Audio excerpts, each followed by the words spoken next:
The smell of fryer oil clings to my polo as I shoulder into the house, legs buzzing after a double at the diner. I'm supposed to review 3 chapters before dawn, so I head for my room.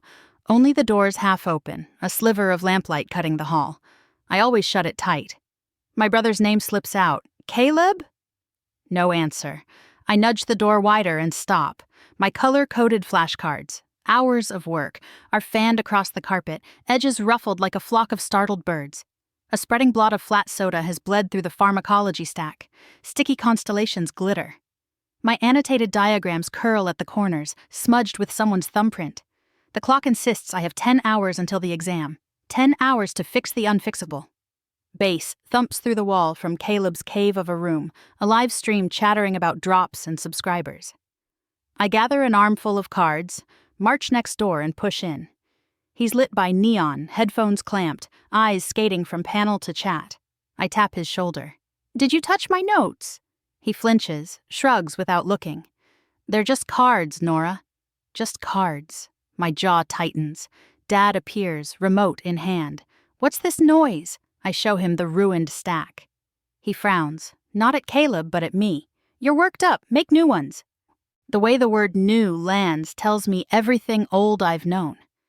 I retreat to my room, line the savable cards along the windowsill to dry, and photograph what's beyond saving. I whisper my plan into the quiet like a promise. Tonight I decide what I owe and to whom. I stuff the ruined cards into a tote, grab my keys, and escape to the only place that's lit after midnight. The 24-hour laundromat beside the diner. Machines hum like patient metronomes. A plastic table becomes my desk. I spread wet flashcards to dry in the heat that breathes from the dryers, and open my laptop to rebuild from screenshots. Mina, the pastry cook, wanders in with a sack of uniforms. "You okay?" she asks, reading the mess. I give her the short version. She doesn't offer pity. She slides me a warm cinnamon roll from a white paper bag. "Sugar keeps neurons chatting," she says. We work in parallel. She feeds quarters. I feed memory. I rewrite mechanisms into lean sentences and stitch pathways into mnemonics I'll actually recall. At 2, my phone lights with a notification from Caleb's channel. My diagrams are on his stream, flipped while he jokes about my color obsession. Chat fills with emotes. I watch 10 seconds, then close it. The washers churn. I exhale and draw a boundary I've postponed for years. After the exam, I'm changing where I live and what I tolerate. The thought steadies my hand. Mina finishes and lifts her sack. "You've got this, Nora."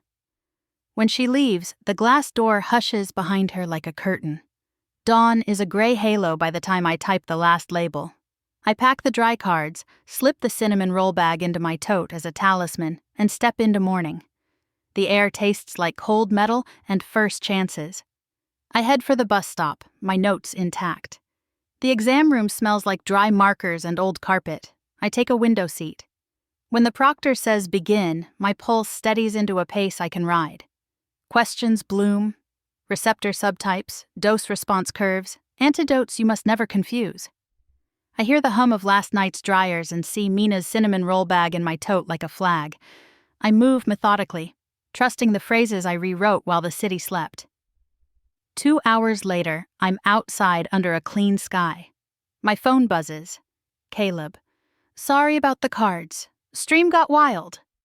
Another text follows, a clip of the chat clowning on him for crossing a line. I breathe, then call. "I'm signing the lease on the studio above the laundromat," I tell him. "I'll send you my half of the utilities through the end of the month, and I need my desk by tonight." Silence then. "Nora, okay." I swing by the diner. Mina is filling the pastry case. I hand her a crumpled application for a day shift opening pinned to the bulletin board. "If they say yes, I can sleep at night." She grins. "I kept the table by the dryers for your office." Evening finds me boxing books. Dad watches from the hallway, softer than the remote-wielding judge of yesterday. "You did this fast," he says. I answer, "I'm not starting over, I'm starting forward." The word lands, and this time it opens a door I mean to walk through.